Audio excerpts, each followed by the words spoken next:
Class ഒരു introduction മാത്രമാണ്. Web design, web development ഇതിനെപ്പറ്റി ഒരു ഇൻട്രൊഡക്ഷൻ മാത്രമാണ്. അടുത്ത ക്ലാസ്സിൽ നമ്മൾ കൂടുതൽ ഡീറ്റെയിൽഡ് ആയിട്ട് പഠിക്കുന്നതായിരിക്കും. സോ ആദ്യം നമ്മൾ HTML എന്താണ്, CSS എന്താണ്, ജാവാസ്ക്രിപ്റ്റ് എന്താണ് എന്ന് നമ്മൾ പഠിക്കും. സെക്കൻഡ് നമ്മൾ define root folder using Adobe Dreamweaver. Root folder define ചെയ്യുന്നത് എങ്ങനെയാണ്, അത് നമ്മൾ ഡ്രീം വീവറിലായിരിക്കും ചെയ്യുന്നത്. മൂന്നാമതായിട്ട് designing a simple web page. അതിൽ ബേസിക് കൺസെപ്റ്റുകൾ, adding background colour and image, adding paragraph and alignment, adding a hyperlink, ഒരു ലിങ്ക് ആഡ് ചെയ്യുന്നത് എങ്ങനെയാണ്. അപ്പോൾ ഈ 4 കാര്യങ്ങൾ നമ്മൾ പഠിക്കുന്നതായിരിക്കും. പിന്നെ ലാസ്റ്റ് സ്ലൈഡിൽ HTML എഡിറ്റേഴ്സിനെ കുറിച്ച്, അതായത് using notepad to create HTML page, HTML എഡിറ്റേഴ്സിനെ കുറിച്ച് നമ്മൾ പഠിക്കും. അതായത് നോട്ട് പാഡ് മാത്രമല്ല, ഒരുപാട് HTML എഡിറ്റേഴ്സ് ഉണ്ട്, അതിൻ്റെ ലിസ്റ്റ് തന്നെ നമ്മൾ പരിശോധിക്കും. അതുപോലെ തന്നെ HTML വാലിഡേറ്റേഴ്സിനെ കുറിച്ച് നമ്മൾ പഠിക്കും. പിന്നെ homework for understanding HTML code, activities for students, അതായത് നിങ്ങൾ ചെയ്യേണ്ട 1-2 കാര്യങ്ങൾ. സോ ഇത്രയും കാര്യങ്ങളാണ് നമ്മൾ ഈ ക്ലാസ്സിൽ ടോട്ടലായിട്ട് പഠിക്കാൻ പോകുന്നത്.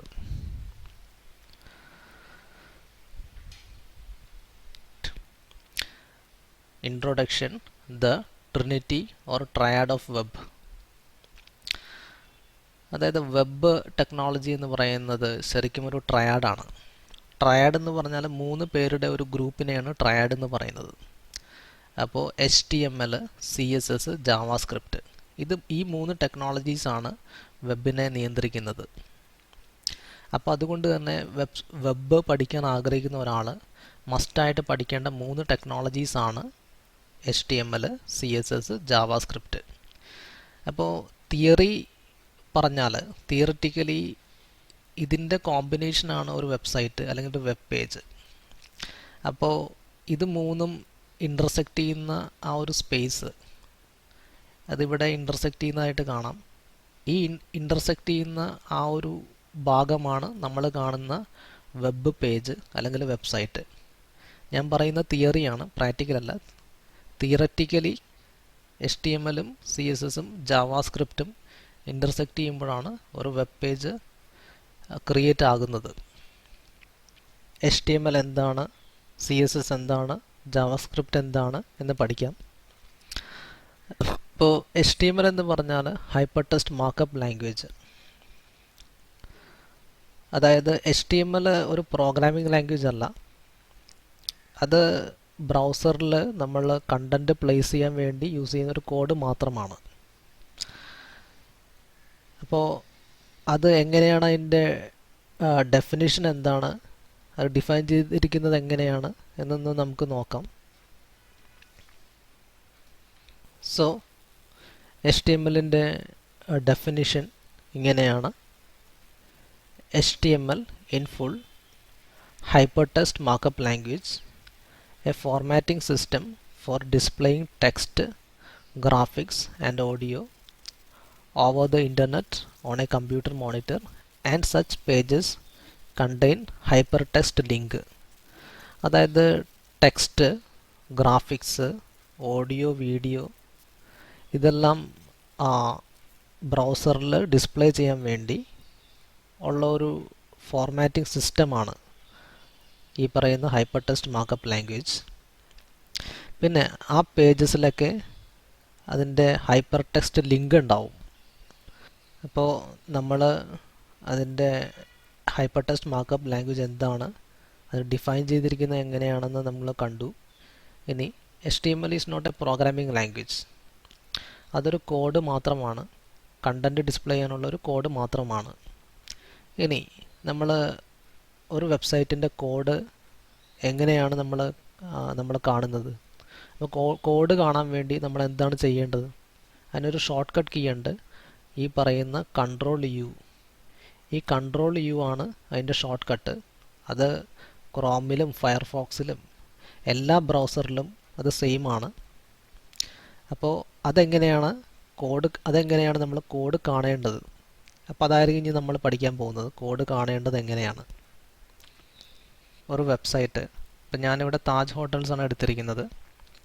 ഒരു വെബ്സൈറ്റ് ഓപ്പൺ ചെയ്തിട്ട് നമ്മൾ ഇപ്പോൾ ഇത് ഫയർഫോക്സ് ആണ്, മോക്സില്ല ഫയർഫോക്സ് എന്ന് പറയുന്ന ബ്രൗസറാണ്. അപ്പോൾ ഇതിൻ്റെ മെനു ഇരിക്കുന്നത് റൈറ്റ് സൈഡിൽ ഈ ഒരു ഭാഗത്ത് ടോപ്പ് കോർണറിലാണ് ഇതിൻ്റെ മെനു ഇരിക്കുന്നത്. അപ്പോൾ മെനു ഓപ്പൺ ചെയ്യുക. മെനു ഓപ്പൺ ചെയ്തിട്ട് ലാസ്റ്റ് വെബ് ഡെവലപ്പർ എന്ന് പറയുന്ന ഒരു ഓപ്ഷൻ കാണും. അത് ഓപ്പൺ ചെയ്യുക, സെലക്ട് ചെയ്യുക. അതിൽ ലാസ്റ്റായിട്ട് പേജ് സോഴ്സ് എന്ന് പറഞ്ഞ് കാണും. ഈ പേജ് സോഴ്സ് എന്ന് പറഞ്ഞ് കാണുന്നത് അതെപ്പോഴും HTML കോഡായിരിക്കും. അതിൻ്റെ ഷോർട്ട് കട്ട് കീയും ഇവിടെ കൊടുത്തിട്ടുണ്ട്. ഇപ്പോൾ പേജ് സോഴ്സ് സെലക്ട് ചെയ്യാൻ നേരത്ത് നമുക്ക് അതിൻ്റെ കോഡ് കാണാൻ സാധിക്കും.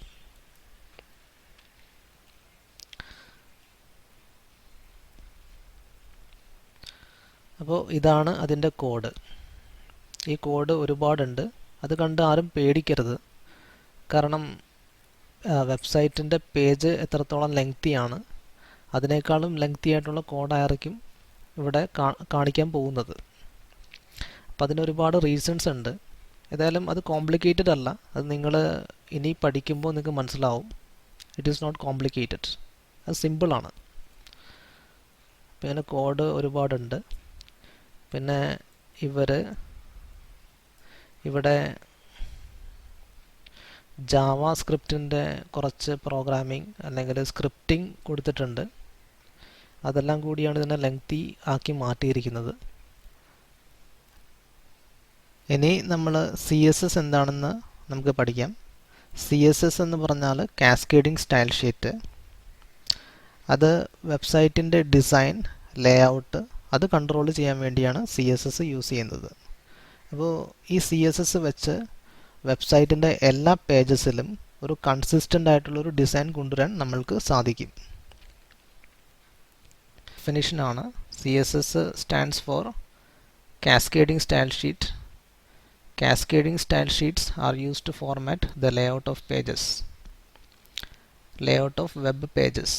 ഇപ്പം ഞാൻ നേരത്തെ പറഞ്ഞ പോലെ അതിൻ്റെ ഡിസൈനും അല്ലെങ്കിൽ ഡിസൈൻ തന്നെയാണ് ലേഔട്ട്, അത് ഫോർമാറ്റ് ചെയ്യാൻ വേണ്ടി അല്ലെങ്കിൽ അത് കൺട്രോൾ ചെയ്യാൻ വേണ്ടി ആണ് നമ്മൾ CSS യൂസ് ചെയ്യുന്നത്. ഇനി നമ്മൾക്ക് ഈ കാസ്കേഡിംഗ് സ്റ്റൈൽ ഷീറ്റ് നേരത്തെ കോഡ് കണ്ടതുപോലെ നമുക്കൊന്ന് കണ്ടു നോക്കാം. അതിനൊരു ഈസി ആയിട്ടുള്ളൊരു വഴിയുണ്ട്. അതെന്താണെന്ന് വെച്ച് കഴിഞ്ഞാൽ നമ്മൾ നേരത്തെ എടുത്ത പോലെ തന്നെ ഇതിൻ്റെ വെബ്സൈറ്റ് എടുക്കുക, എന്നിട്ട് ഷോർട്ട് കട്ട് കീ അടിച്ചിട്ട് അതിൻ്റെ കോഡ് എടുക്കുക. HTML കോഡ് തന്നെ എടുക്കുക. Ctrl+U ഷോർട്ട് കട്ട് കിട്ടി. എന്നിട്ട് അതിൻ്റെ ഇവിടെ ഈ ലിങ്ക് റിലേറ്റീവ് എന്നൊക്കെ കാണും. അതിലിവിടെ ഈ CSS ഇവിടെ ടെസ്റ്റ് CSS എന്ന് കൊടുത്തിട്ടുണ്ടെങ്കിൽ അത് ആ കാസ്കേഡിംഗ് സ്റ്റൈൽ ഷീറ്റിലേക്കുള്ള ഒരു ലിങ്കാണത്. അപ്പോൾ ഇവിടെ എന്താ പറയുക, ഇവിടെയൊക്കെ അതിൻ്റെ നമുക്ക് കാണാം. ഇവിടെ ടെസ്റ്റ് CSS, ഈ ഇത് CSS ഫയലിലേക്കുള്ള ലിങ്കാണ്. അപ്പോൾ ഇവിടെ ക്ലിക്ക് ചെയ്ത് കഴിഞ്ഞാൽ തന്നെ നമുക്ക് ആ കാസ്കേഡിംഗ് സ്റ്റൈൽ ഷീറ്റ് കാണാൻ സാധിക്കും.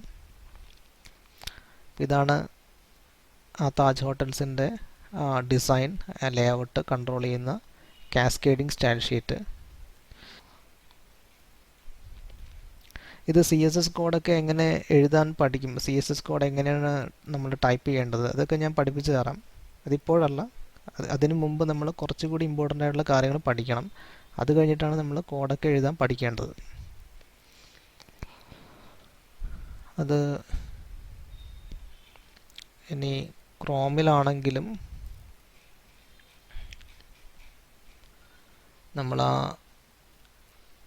ടെസ്റ്റ് CSS എന്ന് പറഞ്ഞ ലിങ്ക് ക്ലിക്ക് ചെയ്ത് കഴിഞ്ഞാൽ നമുക്ക് അതിൻ്റെ CSS കോഡ് കിട്ടി. കാസ്കേഡിംഗ് സ്റ്റൈൽ ഷീറ്റിൻ്റെ ആ ഫയൽ നമുക്ക് കിട്ടി. ഇത് ജസ്റ്റ് ഒന്ന് കണ്ടു നോക്കിയാൽ മാത്രം മതി.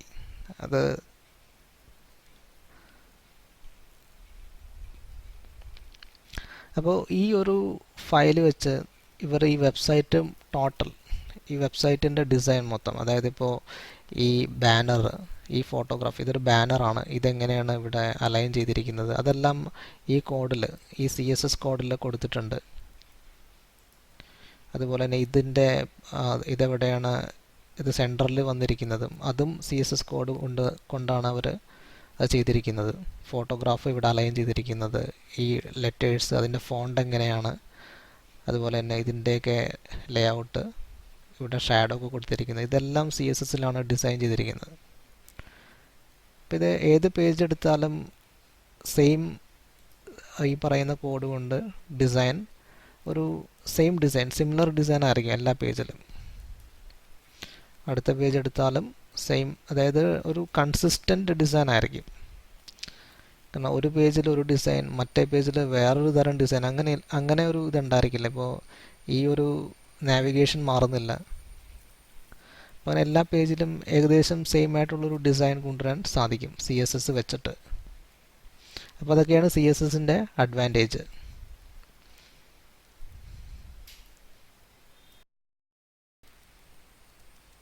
CSS എന്താണെന്ന് നമ്മൾ പഠിച്ചു. ഇനി നമുക്ക് ജാവാസ്ക്രിപ്റ്റ് എന്താണെന്ന് നമുക്ക് പഠിക്കാം. ജാവാസ്ക്രിപ്റ്റ് എന്ന് പറഞ്ഞാൽ ഒരു വെബിന് വേണ്ടിയുള്ള ഒരു പ്രോഗ്രാമിംഗ് ലാംഗ്വേജ് ആണ്. വെബിന് വേണ്ടി യൂസ് ചെയ്യുന്ന ഒരു പ്രോഗ്രാമിംഗ് ലാംഗ്വേജ് ആണ് ജാവാസ്ക്രിപ്റ്റ് അല്ലെങ്കിൽ JS എന്ന് പറയുന്നത്. ജാവാസ്ക്രിപ്റ്റ് കൊണ്ട് നമുക്ക് എന്ത് ആനിമേഷൻസ് വേണമെങ്കിലും വെബിൽ കൊണ്ടുവരാം. വെബിൻ്റെ ഇൻറ്ററാക്ടിവിറ്റി കൺട്രോൾ ചെയ്യാം, വെബിൻ്റെ ബിഹേവിയർ കൺട്രോൾ ചെയ്യാം.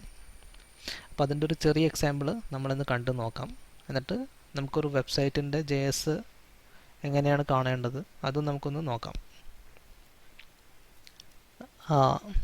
ഇത് ഞാൻ ഒരു എക്സാമ്പിളായിട്ട് ചെയ്തൊരു സൈറ്റാണ്, ജാവാസ്ക്രിപ്റ്റ് കൊണ്ട് ചെയ്തൊരു സൈറ്റാണ്.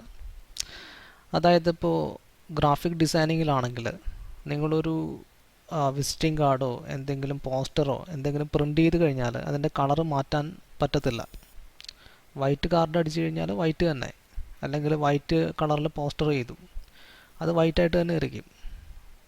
അല്ലെങ്കിൽ വേറെ ഒരു കളർ കോമ്പിനേഷനാണ്, അതൊന്നും മാറ്റാൻ പറ്റത്തില്ല, അതങ്ങനെ തന്നെ ഇരിക്കും. പക്ഷേ വെബിൽ ഇപ്പോൾ ഒരാൾ പറയുന്നു എനിക്ക് വൈറ്റ് വേണം, വേറെ ആൾ പറയുന്നു ബ്ലാക്ക് വേണം, ഗ്രീൻ വേണം, ചില ആൾ റെഡ് വേണം, ചില ആളുകൾക്ക് വേറൊരു കളർ പാറ്റേൺ വേണം. പക്ഷേ ജാവാസ്ക്രിപ്റ്റ് ഉണ്ടെങ്കിൽ നമുക്ക് ഇതെല്ലാം സാധിച്ചു കൊടുക്കാം. ഇവരുടെ എല്ലാ ആഗ്രഹങ്ങളും എങ്ങനെ വേണം അത് ആ രീതിയിൽ നമുക്ക് സൈറ്റ് ചെയ്ത് കൊടുക്കാം. ഇപ്പോൾ ഇവിടെ തന്നെ JSൻ്റെ ഒരു പ്രോഗ്രാമിംഗ് ഉള്ളത് കാരണം വൈറ്റ് വേണ്ട ആളുകൾക്ക് വൈറ്റ് സൈറ്റ് കിട്ടും. ഇനിയിപ്പോൾ ഒരാൾക്ക് ബ്ലാക്ക് ആണെങ്കിൽ നമ്മൾ ബ്ലാക്കിൻ്റെ അവിടെ ബ്ലാക്ക് ലിങ്ക് ഒന്ന് സെലക്ട് ചെയ്താൽ മതി. അത് ക്ലിക്ക് ചെയ്യാൻ നേരത്ത് സൈറ്റ് ബ്ലാക്കായിട്ട് മാറും. അതുപോലെ തന്നെ ഇനി ഗ്രീൻ വേണമെങ്കിൽ ഗ്രീൻ ലിങ്കിൽ ഗ്രീൻ സെലക്ട് ചെയ്യുക, അപ്പോൾ ഗ്രീൻ സൈറ്റ് കിട്ടി. യെല്ലോ വേണമെങ്കിൽ യെല്ലോ ക്ലിക്ക് ചെയ്യുക, യെല്ലോ സൈറ്റ് കിട്ടി. റെഡ് വേണമെങ്കിൽ റെഡ് സെലക്ട് ചെയ്യുക, അപ്പോൾ റെഡ് കിട്ടി. ബ്രൗൺ വേണമെങ്കിൽ ബ്രൗൺ സെലക്ട് ചെയ്യുക. അങ്ങനെ ഏത് കളർ വേണമെങ്കിലും നമുക്ക് കൊടുക്കാൻ സാധിക്കും. അപ്പോൾ എക്സ്പേർട്ടായിട്ടുള്ളൊരു JS ചെയ്യുന്ന ആളുകൾ അവർ സൈറ്റിലൊരു പ്രത്യേക കളർ പാറ്റേൺ തന്നെ ഇങ്ങനെ കൊടുക്കും. അതായത് ഒരു ലിങ്കിൽ ക്ലിക്ക് ചെയ്ത് കഴിഞ്ഞാൽ, ലിങ്ക് ആയിരിക്കില്ല, അവർ ചിലപ്പോൾ ഒരു ആർട്ടിസ്റ്റിൻ്റെ കളർ പാലറ്റ് തന്നെ ഡിസൈൻ ചെയ്ത് വെച്ചിട്ടുണ്ടായിരിക്കും. അപ്പോൾ ആ ഒരു പാറ്റേൺ ക്ലിക്ക് ചെയ്യാൻ നേരത്ത് ആ ഒരു കളർ പാറ്റേൺ വരും. വേറൊരു കളർ പാറ്റേൺ ക്ലിക്ക് ചെയ്യാൻ നേരത്ത് വേറൊരു കളർ തീമിൽ വരും അത്. അപ്പോൾ അതായത് ഇപ്പോൾ നമ്മളിപ്പോൾ ഇതിൽ ഞാനത് ചെയ്തു വെച്ചിട്ടുണ്ട്, കളർ സ്കീം. ഇപ്പോൾ റെഡ്, ഓറഞ്ച്, യെല്ലോ അങ്ങനത്തെ ഒരു പാറ്റേണിൽ വരും. അല്ലെങ്കിൽ ബ്ലാക്ക്, ഗ്രീൻ, ഡീപ്പ് ബ്ലൂ ആ ഒരു പാറ്റേണിൽ വരും. അല്ലെങ്കിൽ ബ്ലൂ, വൈറ്റ്, ലൈറ്റ് ഗ്രീൻ. അപ്പോൾ അങ്ങനെ എങ്ങനത്തെ പാറ്റേണിലും നമുക്ക് വെബ്സൈറ്റിൻ്റെ എന്താ പറയുക ഡിസൈൻ കൊണ്ടുവരാൻ സാധിക്കും. ഡിസൈൻ അല്ല, അതിൻ്റെ കളറും കാര്യങ്ങളൊക്കെ മാറ്റാൻ സാധിക്കും. ബ്രൗണോ റെഡോ യെല്ലോയോ ഗ്രീനോ ബ്ലാക്കോ എന്ത് വേണമെങ്കിലും അങ്ങനെ കൺട്രോൾ ചെയ്യാൻ സാധിക്കും. അപ്പോൾ വളരെ എന്താ പറയുക വളരെ ഫ്ലെക്സിബിളായിട്ടുള്ളൊരു സൈറ്റായിരിക്കും നമ്മൾ ജാവാസ്ക്രിപ്റ്റ് കൊണ്ട് നമ്മൾ ഡിസൈൻ ചെയ്യുന്നത് അല്ലെങ്കിൽ ഡെവലപ്പ് ചെയ്യുന്നത്. അപ്പോൾ ഇതുകൊണ്ട് തന്നെ ജാവാസ്ക്രിപ്റ്റിൻ്റെ ഇമ്പോർട്ടൻസ് നിങ്ങൾക്ക് മനസ്സിലായിട്ടുണ്ടായിരിക്കും. ഇനി ഒരു വെബ്സൈറ്റിൻ്റെ JS കാണണമെങ്കിൽ, ഇപ്പോൾ താജ് ഹോട്ടൽസിൻ്റെ കാര്യമാണെങ്കിൽ അവരുടെ കോഡ് നമ്മളെടുത്തു, ഈ കോഡിൽ അവർ HTML കോഡിൻ്റെ അകത്ത് തന്നെ അവരുടെ JS ഉണ്ട്. ഇപ്പം ഞാൻ ചെയ്ത ഈ സൈറ്റിൽ brown, white, red, yellow, green, black ഇതിൻ്റെയും എന്താ പറയുക HTML കോഡിൻ്റെ അകത്ത് തന്നെയാണ് ആ JS എഴുതിയിരിക്കുന്നത്. ആ ലിങ്കിലാണ് ആ JS കൊടുത്തിരിക്കുന്നത്. അത് ഓൺ ക്ലിക്ക് ഇത് കാണാം. ഓൺ ക്ലിക്കിൽ കളർ മാറാനുള്ള കമാൻഡാണ് കൊടുത്തിരിക്കുന്നത്. അതുകൊണ്ടാണ് ക്ലിക്ക് ചെയ്യാൻ നേരത്ത് കളർ മാറുന്നത്. ഇപ്പോൾ താജ് ഹോട്ടൽസിൻ്റെ HTML കോഡിൽ അവരും അതിൻ്റെ അകത്ത് HTML കോഡിൽ തന്നെ JS കൊടുത്തിട്ടുണ്ട്. പിന്നെ അതല്ലാതെ അവരിവിടെ അവരുടെ ടോപ്പിൽ ഈ സ്ക്രിപ്റ്റ് കാണുന്നതെല്ലാം ഇതൊക്കെ JSലേക്കുള്ള ലിങ്കാണ്.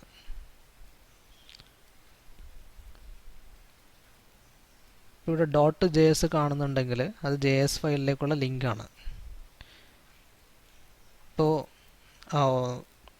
വലിയ വലിയ കമ്പനീസിൻ്റെ അതിപ്പോൾ താജ് പോലുള്ള ഗ്രൂപ്പിൻ്റെയൊക്കെ വെബ്സൈറ്റിൻ്റെ JS ഒക്കെ കുറച്ച് കോംപ്ലിക്കേറ്റഡ് ആയിരിക്കും. ഇത് ഞാൻ നിങ്ങളോട് എന്താ പറയുക പേടിക്കേണ്ടതൊന്നും പറയുന്നില്ല. ഇത് തീർച്ചയായിട്ടും കോംപ്ലിക്കേറ്റഡ് ആണ്. കാരണം ഇത് ഒരുപാടുണ്ട്. കാരണം JS പഠിക്കാൻ തുടങ്ങിക്കഴിഞ്ഞാൽ നമ്മളതിൻ്റെ ബേസിക് കാര്യങ്ങൾ മാത്രം പഠിച്ചാൽ മതി. ഒരുപാട് പഠിച്ചു കഴിഞ്ഞാൽ നമ്മൾ അതിൻ്റെ പുറകെ നമ്മൾ ജീവിതകാലം മുഴുവനും അതിൻ്റെ പുറകെ പോകേണ്ടി വരും. അപ്പോൾ JS കൂടുതലും പ്രോഗ്രാമിംഗ് അറിയുന്ന ആളുകളാണ് JSലേക്ക് തിരിയുന്നത്. അപ്പോൾ ഇത്രയുണ്ട് ആ JS. കാരണം ഇതിൽ നമുക്കൊന്നും മനസ്സിലാകാത്തത് ഇത് മിനിമൈസ് ചെയ്തിട്ടുള്ളൊരു ഫയലാണത്. JS CSS പോലെ തന്നെയാണ്, പക്ഷേ അതിൻ്റെ മിനിമൈസ് ചെയ്യാനുള്ള ഓപ്ഷൻ ഉണ്ട്. അപ്പം അങ്ങനെ മിനിമൈസ് ചെയ്ത് അതിൻ്റെ സ്പേസ് ഒക്കെ എടുത്ത് കളഞ്ഞത് കൊണ്ടാണ് ഇങ്ങനെ ഇരിക്കുന്നത്. എന്തായാലും JS ഇത്തിരി കോംപ്ലിക്കേറ്റഡ് ആണ്. ഓക്കെ.